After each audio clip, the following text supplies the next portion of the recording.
রাত্রি যাপন করছে, তোমরা মাঝে কি কোনো শারীরিক সম্পর্ক হয়েছে? একটা ফুটেলে যেন একটা ছেলে একটা মেয়ে থাকবে, স্বাভাবিক।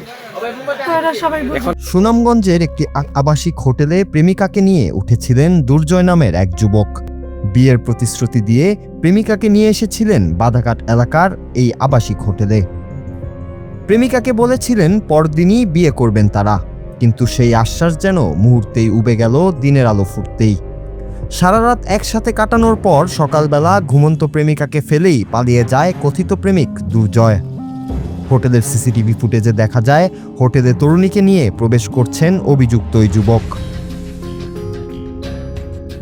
ভুক্তভোগী ওই তরুণীর দাবি, সামাজিক যোগাযোগ মাধ্যমে তার পরিচয় হয় যুবকের সাথে। এরপর দুর্জয় নামের ওই তরুণের সঙ্গে প্রেমের সম্পর্কে জড়ান ওই নারী। ধীরে ধীরে তাদের মধ্যে তৈরি হয় গাঢ় সম্পর্ক, কিন্তু যখন তরুণী বিয়ের কথা বলতেন তখন তা নানাভাবে এড়িয়ে যেত দুর্জয়। নানা অজুহাতে একাধিকবার সময় চেয়েছেন তরুণীর কাছে, কিন্তু সম্প্রতি ওই তরুণী আবার বিয়ের জন্য চাপ দিলে রাজি হয় ওই কথিত প্রেমিক। পরদিন বিয়ে এমন আশ্বাসে সম্প্রতি ওই তরুণীকে একটি আবাসিক হোটেলে নিয়ে আসে দুর্জয়। এরপরই পাল্টে যায় সব প্রেক্ষাপট। প্রেমিকের ডাকে বাড়ি থেকে পালিয়ে চলে আসেন ভুক্তভোগী তরুণী। পরদিনই বিয়ে করবে এমন আশ্বাসে প্রেমিকের ওপর অগাধ বিশ্বাস করেন তিনি।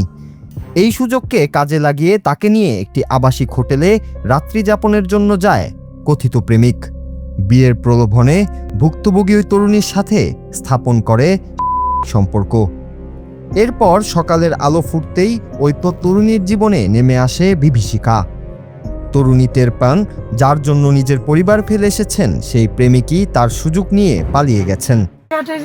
মিলাদ্রি লেগে রেখে পাশে হোটেল আমার একটা রাখছে, রাখার পরে আমার বলছে সকালে তার বাসাতে নিয়ে যাইব, নিয়ে তার এক দুলাভাই লেগে আমার বিয়ে করবো। তারপর সে আমার নীলাদ্রি আইনা কইছে তার দুলাভাই আছে আইনা, তারপরে তার বাসাতে নিয়ে যাবে দেখো আমার এনে দাঁড় করে সে পালাই গেছে। এরপর স্থানীয়দের কাছে সকল ঘটনা তুলে ধরেন ওই ভুক্তভোগী তরুণী। তিনি জানান হোটেলে উঠেই কৌশলে তার কাছ থেকে মোবাইল ফোন নিয়ে নেয় তার প্রেমিক। বিয়ের আশ্বাস দিয়ে ভুক্তভোগী তরুণীর সাথে শারীরিক সম্পর্কে জড়ান ওই যুবক। তাকে সকালবেলা বাড়ি ফিরে যাওয়ার কথা বললে এতে রাজি না হলে চালানো হয় তরুণীর উপর। তিনি জানান এখন তাকে বিয়ে না করলে তার জীবনে নেমে আসবে অন্ধকার, তাই এখনো তিনি ওই যুবককেই বিয়ে করতে চান।